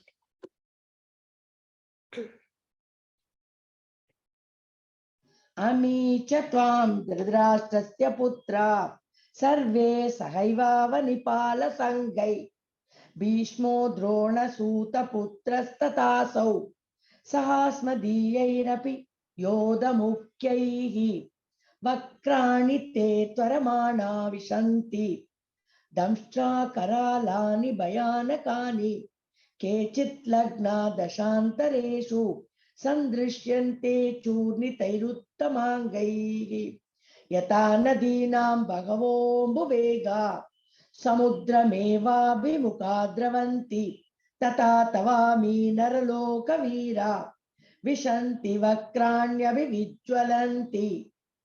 हरे कृष्णा. மாதாஜி. தனது கூட்டத்தைச் சேர்ந்த மன்னர்களுடன் திருதராஷ்டிரின் எல்லா புத்திரர்கள் பீஷ்மர், துரோணர், கர்ணன் மற்றும் நமது முக்கிய வீரர்கள் உம்முடைய வாய்க்குள் விரைந்து நுழைகின்றனர். அவர்களில் சிலர் உமது பற்களுக்கிடையே நசுக்கப்படுவதை நான் காண்கின்றேன் அப்படின்றத இந்த ஸ்லோகத்துல நம்ம தெரிஞ்சுக்கிறோம். அப்ப அர்ஜுனரால என்ன பண்ண முடியுது? விஸ்வரூபத்துல பாஸ்ட், பிரசன்ட், ஃபியூச்சர் எல்லாத்தையும் வந்து பார்க்க முடியுது. இனிமேதான் போர் நடக்க போகுது. ஆனாலும் எல்லாரும் என்ன பண்றாங்க? பகவானோட திருவாய்க்குள்ள நுழையிறத அவங்களால பார்க்க முடியுது அப்படின்றத பார்க்கிறோம் இல்லைங்களா? அப்புறம் ஆதி அந்த முடிவு இதுவும் வந்து பார்க்க முடியல. அந்த அளவு பிரம்மாண்டமா பகவானோட திருவுருவம் இருக்கு அப்படின்றத நம்ம பார்க்கிறோம். சரிங்களா? அப்புறம் எல்லாரும் ஜட உலகத்தில் உள்ள எல்லாரும் 14 லோகங்கள்ல உள்ள எல்லாரும் யாருக்குள்ளார இருக்காங்க? பகவானுக்குள்ளார இருக்காங்க அப்படின்றது நம்ம விஸ்வரூபத்தின் மூலமா நம்ம தெரிஞ்சுக்கிறோம். இந்த ஸ்லோகத்துல 11.28ல நதிகளின் பல்வேறு அலைகள் கடலை நோக்கி செல்வதைப் போல இந்த மாவீரர்கள் அனைவரும் எரிகின்ற உமது வாய்க்குள் நுழைகின்றனர் அப்படின்றத நம்ம இங்க தெரிஞ்சுக்கிறோம். நதியோட இயல்பு என்ன? கடலை சேர்றது. அதே மாதிரி எல்லாரும் இந்த மாவீரர்கள் என்ன இப்ப துவாபர யுகம் முடிஞ்சு கலியுகம் ஆரம்பிக்க போகுது இல்லைங்களா? அப்போ அந்த இடத்துல என்ன ஆகும்? அதர்மத்தை அழிச்சு தர்மத்தை நிலைநிறுத்தி அதற்கப்புறம் வந்து அதர்மிகளையும் வந்து என்ன பண்ணுவாங்க? பகவான் வந்து அழிப்பாங்க அப்படின்னு நம்ம பார்க்கிறோம் இல்லைங்களா? அப்போ அந்த எண்டுல துவாபரகம் எண்டுல வந்து மகாபாரதம் நடக்குது. அப்போ எல்லாரும் என்ன பண்றாங்க? வீரர்கள் எல்லாரும் பகவானோட திருவாய்க்குள்ளார போறதை நம்ம பார்க்கிறோம் அப்படின்னு நம்ம தெரிஞ்சுக்கிறோம். அதாவது நதிகளின் பல்வேறு அலைகள் கடலை நோக்கி செல்வதை போல இயல்பா போகுது இல்லைங்களா? அதே மாதிரி இந்த மாவீரர்கள் அனைவரும் எரிகின்ற உமது வாய்க்குள் நுழைகின்றனர் அப்படின்றத இந்த ஸ்லோகத்துல நம்ம தெரிஞ்சுக்கிறோம். மாதாஜி 11.32.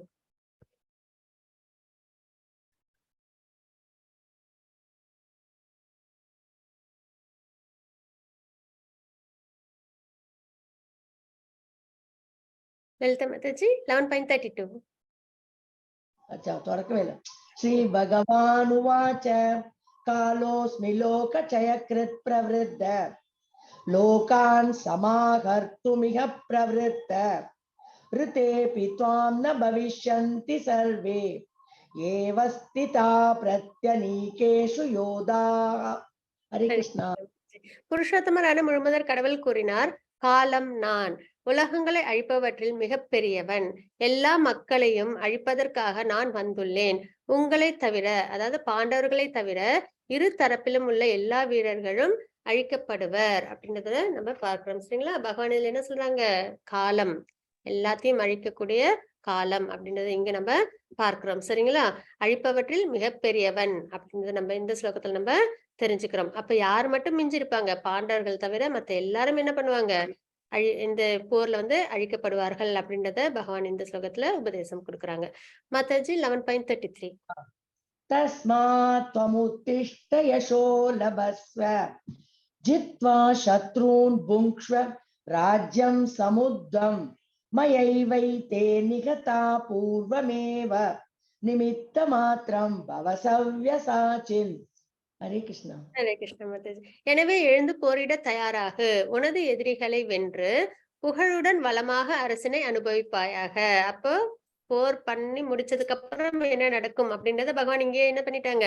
அர்ஜுனர் கிட்ட உபதேசம் கொடுத்துட்டாங்க. இது யாரும் கேட்டுட்டு இருக்காங்க? திருதராஷ்டிரம் கேட்டுட்டு இருக்காங்க. சரிங்களா? அப்ப இந்த ஸ்லோகத்துல நம்ம என்ன பார்க்கிறோம்? எனவே எழுந்து போரிட தயாராகு, உனது எதிரிகளை வென்று புகழுடன் வளமான அரசினை அனுபவிப்பாயாக. எனது ஏற்பாட்டால் இவர்கள் அனைவரும் ஏற்கனவே மரணத்தை கண்டுவிட்டனர். அர்ஜுனர் என்ன சொல்லிட்டு இருந்தாங்க? இவங்க எல்லாரும் போர்ல வந்து நான் இது அழிச்சிட்டா அதனால எனக்கு பாபம் வந்துடும் அப்படின்னு எல்லாம் சொல்லிட்டு இருந்தாங்கல்ல. எனக்கு எந்த சந்தோஷமும் இல்ல. அதுக்கப்புறம் வந்து கருணை, இவங்க எல்லாரும் வந்து நிறைய சேதங்கள்லாம் ஏற்படுமே அப்படின்னு நிறைய சொன்னாங்க இல்லைங்களா? 5 விஷயங்கள் வந்து பகவான்கிட்ட அர்ஜுனர் போர் பண்ண மாட்டேன்றதுக்கான காரணங்கள் சொன்னாங்க. ஆனா இந்த ஸ்லோகத்துல பகவான் என்ன குறிப்பிட்டிருக்காங்க? எனது ஏற்பாட்டால் இவர்கள் அனைவரும் ஏற்கனவே மரணத்தை கண்டுவிட்டனர். அப்போ அர்ஜுனர் இங்க எப்படி இருக்காங்க? வெறும் நிமித்த மாத்திரமா இருக்காங்க, கருவியா இருக்காங்க அப்படின்றத நம்ம இந்த ஸ்லோகத்துல தெரிஞ்சுக்கிறோம். எனவே சவ்யசாயே, போரில் ஒரு கருவியாக மட்டும் செயல்படுவாயாக. அப்ப அர்ஜுனர் இது வரைக்கும் லேமெண்ட் ஆனாங்க இல்லைங்களா? எனக்கு வந்து எல்லாருக்கும் சேதாரம் ஏற்பட்டுடும், கருணையோட இருந்தாங்க. அதுக்கப்புறம் வந்து இந்த போர் புரியனால எனக்கு பாவம் வந்துடும், சந்தோஷம் இல்லை அப்படின்லாம் அவங்க சொன்னாங்க இல்லைங்களா? இங்க என்ன சொல்லியிருக்காங்க பகவான்? போரில் ஒரு கருவியாக மட்டும் செயல்படுவாயாக. இதுதான் நமக்கும். நம்மளும் வாழ்க்கையில என்ன பண்ணுவோம், நிறைய விஷயங்களை யோசிச்சு நிறைய ஸ்பெகுலேஷன் பண்ணிக்கிட்டே இருப்போம் இல்லைங்களா? இது சரியா தப்பா, இது இப்படி இந்த இந்த முறையில நம்ம பண்ணலாமா கூடாதா அப்படின்ட்டுலாம். ஆனா என்னது, நம்ம கருவி அவ்வளவுதான் அப்படின்றத நம்ம தெரிஞ்சுக்கும் பட்சத்துல நம்ம என்ன பண்ணணும், பற்றுதல் இல்லாம தாமரையில நீர் போல நம்மளோட கடமைகளை செய்யணும், பற்றுதல் இல்லாம அப்படின்றத நம்ம இங்க தெரிஞ்சுக்கணும். சவ்ய சாயின்றது 2 கைகள் மூலியமாவும் அவங்களால என்ன பண்ண முடியும், நல்லபடியா திறம்பட வில்வித்தை அவங்களால பயன்படுத்த முடியும். அப்படி பொருள் காண்பிக்க முடியும்ன்றத நம்ம இங்க பார்க்கணும். சவ்ய சாயி. அப்போ இந்த இந்த ஸ்லோகம் ரொம்பவே முக்கியமான ஒரு விஷயம். ஒண்ணு திருதராஷ்டிரம் இந்த ஸ்லோகத்தை கேட்கிறாங்க, அப்பயும் அவங்க என்ன பண்ணிருக்கலாம், போரை தடுத்து நிறுத்திருக்கலாம். இன்னொன்னு, எல்லாமே பகவானோட ஏற்பாடுதான் அப்படின்றதையும் நம்ம இந்த ஸ்லோகத்துல தெரிஞ்சுக்கிறோம். நம்ம என்னது, வெறும் கருவி மட்டும்தான். நம்ம இந்த நம்ம என்ன பண்ணணும், அதாவது லிவிங் என்டிட்டிஸ் பகவானுக்கு பக்தியை செஞ்சு பகவானை அடையணும். அவ்வளவுதான் நம்மளோட வேலை இங்க. மத்தபடி உள்ள எல்லாமே என்னது, நம்ம ஒரு கருவியா நிமித்த மாத்திரமா இருந்து நம்மளோட பிரிஸ்கிரைப் டியூட்டியை செய்யணும் அப்படின்றத நம்ம இங்க தெரிஞ்சுக்கிறோம். சரிங்களா? ரொம்பவே முக்கியமான ஸ்லோகம். எனவே எழுந்து போரிட தயாராக, உனது எதிரிகளை, அதான் என்னது, நம்மளோட பிரிஸ்கிரைப் டியூட்டியை செய்யற விஷயம். அர்ஜுனனோட பிரிஸ்கிரைப் டியூட்டி போரிட வேண்டியது இல்லைங்களா? அப்போ எழுந்து போரிட தயாராக, உனது எதிரிகளை வென்று புகழுடன் வளமான அரசினை அனுபவிப்பாயாக அப்படின்றது இந்த ஸ்லோகத்தில் நம்ம பார்க்கிறோம். எனது ஏற்பாட்டால் இவர்கள் அனைவரும் ஏற்கனவே மரணத்தை கண்டுவிட்டனர். எனவே சவ்யசாயே, போரில் ஒரு கருவியாக மட்டுமே செயல்படுவாயாக. நமக்கு வாழ்வில் நம்ம எப்படி இருக்கணும், ஒரு கருவியா மட்டுமே நம்ம இருக்கணும். பிரிஸ்கிரைப் டியூட்டியை செஞ்சுக்கிட்டு பக்தியில ஈடுபடணும் நம்ம இங்க தெரிஞ்சுக்கிறோம். மத்தச்சு 11.34 35. द्रोणं च भीष्मं च जयद्रथं च कर्णं तथान्यानपि योधवीरान् मया हतांस्त्वं जहिमा व्यतिष्ठा युध्यस्व जेतासि रणे सपत्नान्। सञ्जय उवाच एतत् श्रुत्वा वचनं केशवस्य कृताञ्जलिर्वेपमानकिरीटी नमस्कृत्वा भूय एवाह कृष्णं सदगदं भीत प्रणम्य. हरे कृष्णा. துரோணர், பீஷ்மர், ஜெயத்ரதன், கர்ணன் மற்றும் இதர மாவீரர்கள் அனைவரும் ஏற்கனவே என்னால் அழிக்கப்பட்டு விட்டனர். எனவே அவர்களை கொல்வதால் கவலைப்பட வேண்டாம். வெறுமனே போரிடுவாயாக. உனது எதிரிகளை நீ போரில் வீழ்த்து விடுவாய் அப்படின்றது நம்ம இந்த ஸ்லோகத்துல பார்க்கிறோம். திருதராஷ்டிரிடம் சஞ்சயன் கூறினார், மன்னா, முழுமுதற் கடவுளிடமிருந்து இத்தகு உரையை கேட்ட அர்ஜுனர் கூப்பிய கரங்களுடன் நடுங்கியபடி மீண்டும் மீண்டும் அவரை வணங்கி மிகுந்த பயத்துடன் குரல் தழுத்த வண்ணம் அவர் கிருஷ்ணரிடம் பின்வருமாறு கூற தொடங்கினார் அப்படின்றத நம்ம இங்க தெரிஞ்சுக்கிறோம். சரிங்களா? மத்தஜி 11.36 37.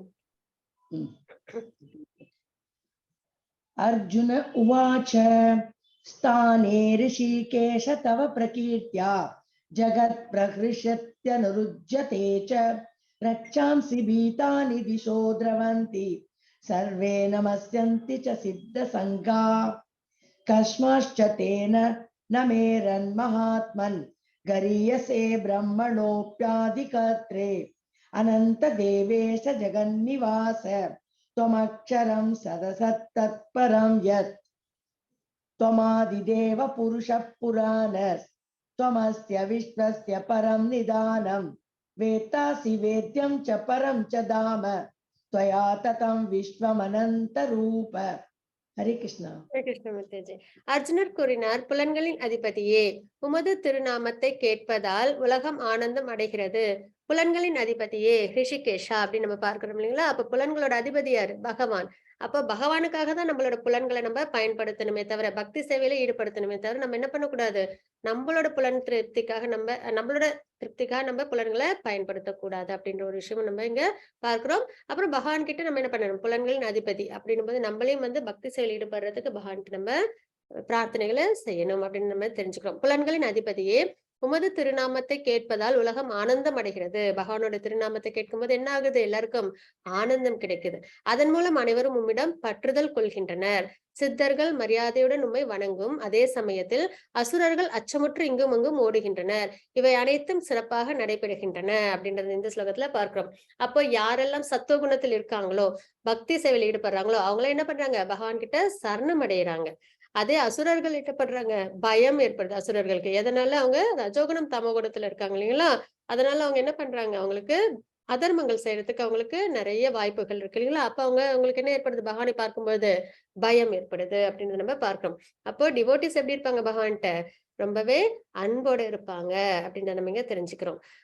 அதற்கப்புறம் மகாத்மாவே பிரம்மாவை விட சிறந்தவரே, நீங்களே ஆதி படைப்பாளர், எனவே அவர்கள் மரியாதை கலந்த வணக்கங்களை ஏன் உங்களுக்கு செலுத்தக்கூடாது. எல்லையற்றவரே, தேவர்களின் தேவனே, அகிலத்தின் அடைக்கலமே. எல்லாரும் எங்க அடைக்கலமாகிறோம், பகவான் கிட்ட. அதாவது பகவான்கிட்ட இந்த உலகம்லாம் திரும்பி உள்ளார போகும்போதும் பகவான்கிட்ட தான் அடைக்கலமாகிறோம்.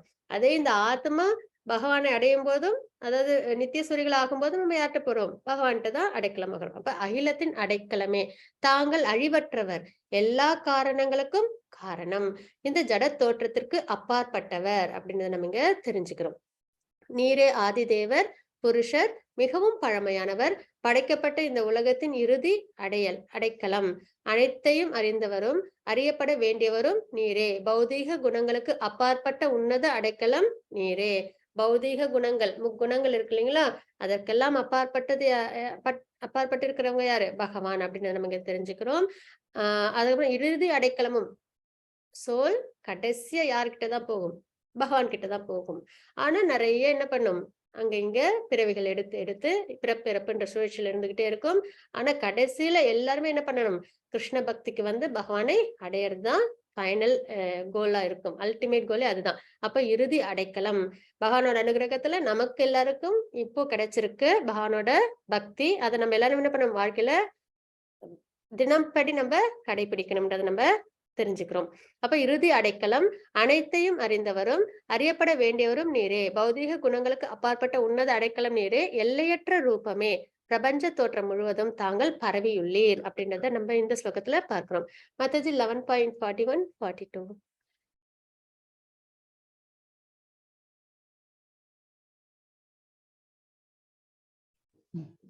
सकेति मत्वा प्रसवं यदुक्तं, हे कृष्ण हे यादव हे सकेति, अजानता महिमानं तवेदं, मया प्रमादात् प्रणयेन वापि, यच्चावहसार्थमसकृतोऽसि विहारशय्यासन भोजनेषु, एको तवाप्यच्युत तत्समक्षं, तच्चामये त्वामहमप्रमेयम्. ஹரே கிருஷ்ணா. உம்மை எனது நண்பன் என்று எண்ணிக்கொண்டு உமது பெருமைகளை அறியாமல், கிருஷ்ணா யாதவா நண்பனே என்றெல்லாம் நான் உம்மை அகந்தையுடன் அழைத்துள்ளேன். பித்தத்தினாலோ பிரேமையினாலோ நான் செய்தவை அனைத்தையும் தயவு செய்து மன்னிக்கவும். பகவானோட அவங்களுக்குள்ள உறவு என்னது, நட்பின் உறவு இல்லைங்களா? அப்ப என்ன பண்ணாங்க, பகவானை கிண்டல் பண்றது, கேலி பண்றது, அவங்க கிட்ட ரொம்ப உரிமையோட அவங்க என்ன பண்றாங்க, பழகுறாங்க இல்லைங்களா? அதற்கெல்லாம் என்ன பண்ணாங்க, விஸ்வரூபத்தை பார்த்த உடனே அவங்களுக்கு என்ன ஏற்பட்டுருச்சு, பயம்லாம் ஏற்பட்டுருச்சு இல்லைங்களா? ஐஸ்வர்ய பக்தி வந்துருச்சு பகவான்கிட்ட. ஐஸ்வர்ய பக்தின்னும் போது அன்பிற்கும் அன்போட வழிபடுறதை தாண்டி மரியாதை கலந்த பக்தி அர்ஜுனுக்கு ஏற்பட்டிருக்கு அப்படின்னு நம்ம பார்க்கிறோம் சரிங்களா? அப்ப மன்னிப்பு கேட்கிறாங்க. பொழுதுபோக்கான கேளிக்கைகளின் போதும், ஒரே படுக்கையில் படுத்திருந்த போதும், அல்லது உடன் அமர்ந்து உணவருந்திய போதும் நான் தங்களை சில சமயங்களில் தனியாகவும் சில சமயங்களில் நண்பர்களுக்கு மத்தியிலும் அவமரியாதை செய்துள்ளேன். இழிவடையாதவரே, இத்தகைய குற்றங்களுக்காக தயவு செய்து என்னை மன்னிப்பீராக அப்படின்றத அர்ஜுனோட பிரார்த்தனைகளை நம்ம இங்க பார்க்கிறோம். மாதாஜி 11.45. अदृष्टपूर्वं ऋषितोऽस्मि दृष्ट्वा भयेन च प्रव्यथितं मनो मे, तदेव मे दर्शय देवरूपं, प्रसीद देवेश जगन्निवास. ஹரே கிருஷ்ணா. இதுவரை நான் என்றும் கண்டிராத விஸ்வரூபத்தை பார்த்த பிறகு நான் மிகவும் மகிழ்ச்சி அடைகின்றேன். ஆனால் அதே சமயத்தில் பயத்தினால் எனது மனம் குழம்புகின்றது அப்படின்றத நம்ம இங்க பார்க்கிறோம். எனவே தேவர்களின் இறைவனே, அகிலத்தின் அடைக்கலமே, என் மீது கருணை காட்டி மீண்டும் தங்களது தெய்வீக ரூபத்தை காட்டி அருள் புரிவீராக அப்படின்றத நம்ம இந்த ஸ்லோகத்துல பார்க்கிறோம். மறுபடியும் பகவானோட ஷாமசுந்தர் ஃபார்ம் கிருஷ்ணர் உருவத்துல பார்க்கணும் அப்படின்னு அர்ஜுனர் வந்து கேட்கிறாங்க. மாதாஜி 11.46, 48, 49. किरीटिनं गदिनं चक्रहस्तं इच्छामि त्वां द्रष्टुमहं तथैव, तेनैव रूपेण चतुर्भुजेन सहस्रबाहो भव विश्वमूर्ते श्रीभगवानुवाच न वेदयज्ञाद्ययज्ञैः न दानैः न च क्रियाभिर्न तपोभिरुग्रैः एवं रूप शक्य अहं नृलोके द्रष्टुं त्वदन्येन कुरु प्रवीर मा ते व्यथा मा च विमूढभावो दृष्ट्वा रूपं घोरमीदृढममेदम् व्यपेतभिप्रीतमना पुनस्त्वं तदेव मे रूपमिदं प्रपश्य. हरे कृष्णा. ஹரே கிருஷ்ண மாதாஜி. விஸ்வரூபமே, கரங்களையுடைய இறைவனே, தலையில் மகுடத்துடனும் கைகளில் சங்கு சக்கர கதை மற்றும் தாமரை மலருடன் விளங்கும் உமது 4 கை உருவில் உம்மை காண நான் விரும்புகின்றேன். உம்மை அந்த ரூபத்தில் காண நான் பேராவல் கொண்டுள்ளேன். 4 கரங்களோட உள்ள பகவானையும் அவங்க என்ன பண்ண ஆசைப்படுறாங்க, பார்க்க விருப்பப்படுறாங்க அப்படின்றத நம்ம இந்த ஸ்லோகத்துல தெரிஞ்சுக்கிறோம். குருவம்ச வீரர்களில் சிறந்தவனே, எனது இந்த விஸ்வரூபத்தை உனக்கு முன் யாரும் என்றும் கண்டதில்லை. ஏனெனில் வேதங்களை படிப்பதாலோ யாகங்களை செய்வதாலோ தானங்களாலோ புண்ணிய செயல்களாலோ கடும் தவங்களாலோ எனது இந்த உருவத்தை ஜட உலகில் காண்பது என்பது இயலாததாகும் அப்படின்னு நம்ம இங்க தெரிஞ்சுக்கிறோம். சரிங்களா? பகவானோட எந்த ரூபத்தை பார்க்கணும்னாலும் அது என்னது, வேதங்கள் படிச்சாலோ இல்ல யாகங்கள் செய்தாலோ தானங்கள் செய்தாலோ புண்ணிய செயல்கள் கடும் தவங்கள் இதெல்லாம் செய்யறதுனால என்ன பண்ண முடியாது, பகவானோட ரூபத்தை பார்க்க முடியாது. எனது இந்த கோரமான உருவத்தை கண்டு நீ மிகவும் பாதிக்கப்பட்டு குழம்பியுள்ளாய். இனி இது முடிவு பெறட்டும். என் பக்தனே, எல்லா குழப்பங்களிலிருந்தும் விடுபடுவாயாக. அமைதியான மனத்துடன் நீ விரும்பும் உருவத்தை தற்போது நீ காணலாம் அப்படின்றத பகவான் இங்க உபதேசம் கொடுக்கறாங்க. மாதாஜி 11.50. சஞ்சய உவாச்ச இத்யர்ஜுனம் வாசுதேவஸ்ததோக்த்வா ஸ்வகம் ரூபம் தர்ஷயாமாஸ பூய ஆஸ்வாசயாமாஸ ச பீதமேனம் பூத்வா புனः சௌம்ய வபுர்மஹாத்மா. ஹரே கிருஷ்ணா. ஹரே கிருஷ்ண மாதாஜி. திருதராஷ்டிரிடம் சஞ்சயன் கூறினார், புருஷோத்தமரான முழுமுதற் கடவுள் கிருஷ்ணர் அர்ஜுனரிடம் இவ்வாறு பேசிய பிறகு 4 கரங்களை உடைய தனது சுய உருவையும் இறுதியில் 2 கரங்களுடனான உருவையும் காட்டி அச்சமுற்று இருந்த அர்ஜுனனை உற்சாகப்படுத்தினார் அப்படின்றத நம்ம இங்க பார்க்கணும். அப்போ 400 ஃபேமிலி 200 ஃபேமிலியும் அர்ஜுனருக்கு காட்சி கொடுக்குறாங்கன்றத நம்ம தெரிஞ்சுக்கிறோம். மாதாஜி 11.51-52. அர்ஜுன உவாச்ச திருஷ்வேதம் மானுஷம் ரூபம் தவ சௌமியம் ஜனார்தன இதானீமஸ்மி சம்வృத்த சசேதா பிரகிருதிம் கதः. ஸ்ரீ பகவானுவாச்ச சுதுர்தர்ஷமிதம் ரூபம் திருஷ்ட்வா நசி யன்மம தேவாப்யஸ்ய ரூபஸ்ய நித்யம் தர்ஷன காங்கிணः. ஹரே கிருஷ்ணா. கிருஷ்ணரை அவரது உண்மையான உருவில் கண்டபோது அர்ஜுனர் கூறினார், ஓ ஜனார்தனா, மனிதனை போன்று தோன்றக்கூடிய மிகவும் அழகான இந்த உருவத்தை கண்டு எனது மனம் தற்போது அமைதி அடைந்துள்ளது. நான் எனது சுய இயல்பினை மீண்டும் அடைந்துள்ளேன். சமநிலையில இல்ல அப்படின்னு சொல்லியிருந்தாங்க இல்லைங்களா விஸ்வரூபத்தை பார்த்ததும். இப்ப பகவானை மறுபடியும் என்ன பண்றாங்க, கிருஷ்ணர் உருவத்திலே பார்க்கிறாங்க. அப்ப அவங்களுக்கு எப்படி ஆயிடுது, மனம் சமமான நிலையில இருக்காங்க அப்படின்றத நம்ம இந்த ஸ்லோகத்துல தெரிஞ்சுக்கிறோம். புருஷோத்தமரான முழுமுதற் கடவுள் கூறினார், எனதன்பு அர்ஜுனா, இப்பொழுது நீ பார்க்கும் எனது இந்த உருவம் காண்பதற்கு மிகவும் அரிதானது. எந்த உருவம்? பகவானோட கிருஷ்ணர் உருவம். சரிங்களா? பிரியமான இந்த உருவத்தை தரிசிப்பதற்கான வாய்ப்பை தேவர்களும் எப்பொழுதும் நாடுகின்றனர் அப்படின்றத பார்க்கிறோம். ஏன்னா தேவர்களும் என்ன உருவத்தை பார்ப்பாங்க, அவங்களால எந்த உருவத்தை அடைய முடியும் அப்படின்னு பாத்தீங்கன்னா 400 ஃபார்ம் தான். சரிங்களா? பகவானோட இந்த கிருஷ்ணர் உருவம் அவ்வளவு ஈஸியா யாருக்கும் கிடைக்காது அப்படின்றத நம்ம இந்த ஸ்லோகத்துல நம்ம பார்க்கிறோம். மாதாஜி 11.54. பக்த்யா த்வனன்யயா சக்ய அகமேவம் விதோர்ஜுன ஞாதும் த்ரஷ்டும் ச தத்வேன பிரவேஷ்டும் ச பரந்தப. ஹரே கிருஷ்ணா. ஹரே கிருஷ்ண. எனதன்பு அர்ஜுனா, உன்முன் நிற்கும் என்னை கலங்கமற்ற பக்தி தொண்டினால் மட்டுமே இது போன்று நேரடியாக காணவும் புரிந்து கொள்ளவும் முடியும். அப்ப என்ன ஒரு விஷயம் மட்டும் இருந்தா நம்மளால பகவானை பார்க்க முடியும்? பக்தி தொண்டினால் மட்டுமே பார்க்க முடியும். ஏன்னா இதுக்கு முன்னாடி உள்ள ஸ்லோகத்துல என்ன சொல்லியிருக்காங்க பகவான், அதாவது வேதங்களை படிப்பதாலோ, யாகங்களை செய்வதாலோ, தானத்தாலோ, புண்ணிய செயல்களாலோ, கடும் தவத்தினாலோ பகவானோட திருவுருவத்தை பார்க்க முடியாது அப்படின்றத நம்ம பார்த்தோம். அப்ப என்ன செய்தால் பார்க்க முடியும்? கலப்படமற்ற பக்தி தொண்டினால் மட்டுமே இது போன்று நேரடியாக காணவும் புரிந்து கொள்ளவும் முடியும். பக்தியால மட்டுமே நம்ம என்ன பண்ண முடியும்? பகவானை புரிந்து கொள்ளவும் முடியும் அப்படின்றத நம்ம இங்க பார்க்கிறோம். ஏன்னா பக்தி தொண்டுன்றது சுத்த சத்துவகுணத்துல செய்யக்கூடிய ஒரு ஆக்டிவிட்டிஸ் இல்லைங்களா? அப்படின்னும் போது அதுல என்ன இருக்காது? முக்குணங்களோட தாக்கங்கள் இருக்காது. அதனால நம்மளால என்ன பண்ண முடியும்? பகவானை புரிந்து கொள்ள முடியும் அப்படின்றத நம்ம தெரிஞ்சுக்கலாம். இவ்வழியில் மட்டுமே என்னை பற்றிய உண்மையின் ரகசியங்களிலே உன்னால் நுழைய முடியும். எந்த வழியில? பக்தி சேவையின் மூலியமா அப்படின்னு நம்ம இங்க தெரிஞ்சுக்கிறோம். மத்தது 11.55. மத்கர்ம கிருன்மத் பரமோ மத்பக்த சங்க வர்ஜிதः நிர்வைர சர்வபூதேஷு யசமாமேதி பாண்டவ. ஓம் தத் சதிதி ஸ்ரீமத் பகவத்கீதாசு உபனிஷத்சு பிரம்ம வித்யாயாம் யோக சாஸ்திரே ஸ்ரீகிருஷ்ணார்ஜுன संवादे விஸ்வரூப தர்சன யோகோ நாம ஏகாதசோऽध्यायः. சர்வம் கிருஷ்ணார்ப்பணமஸ்து. ஹரே கிருஷ்ணா. ஹரே கிருஷ்ணா மாதாஜி. தேங்க்யூ சோ மச் மாதாஜி. ஹரே கிருஷ்ணா. 11.55 ஸ்லோகம் ரொம்பவே முக்கியமான ஸ்லோகம். சரிங்களா? என்ன அப்படின்னு பார்க்கலாம்.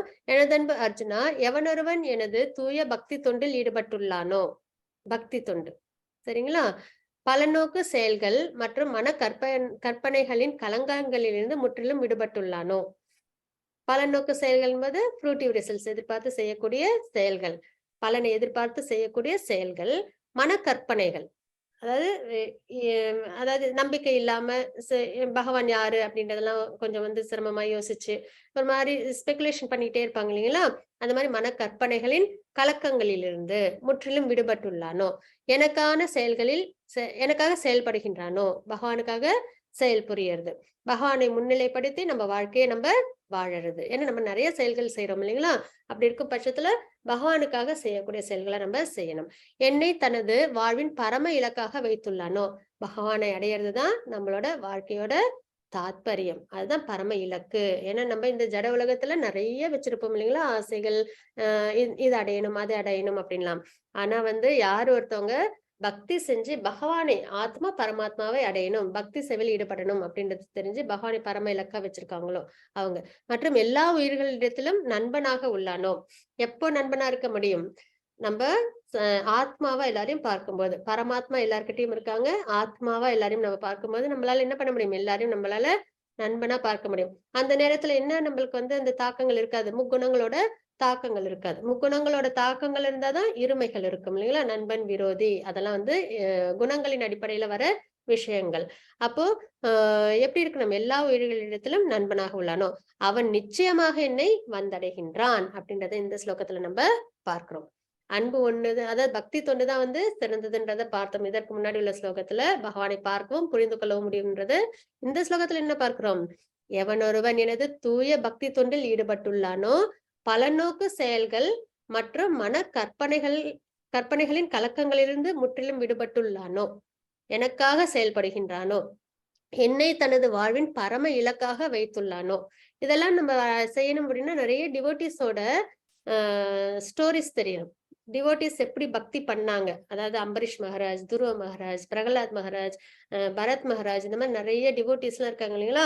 அவங்களோட கதைகள் எல்லாம் படிக்க படிக்க அதை படிக்கிறதோடு இல்லாம அதை புரிஞ்சு நம்ம வாழ்க்கையில நம்ம கொண்டு வரும்போது நம்மளால என்ன பண்ண முடியும்? பகவானை அடையறதுக்கான வழி நமக்கு புலப்படும். சரிங்களா? அப்போ என்னை தனது வாழ்வின் பரம இலக்காக வைத்துள்ளானோ மற்றும் எல்லா உயிர்களிடத்திலும் நண்பனாக உள்ளானோ, அவன் நிச்சயமாக என்னை வந்தடைகின்றான் அப்படின்றது இந்த ஸ்லோகத்துல நம்ம பார்க்கிறோம். இது ரொம்பவே முக்கியமான ஒரு ஸ்லோகம். ஃபார்முலான்னு சொல்லுவாங்க, பகவானை அடையறதுக்கான ஃபார்முலா இந்த ஸ்லோகம் அப்படின்னு நம்ம பார்க்கிறோம். சரிங்களா?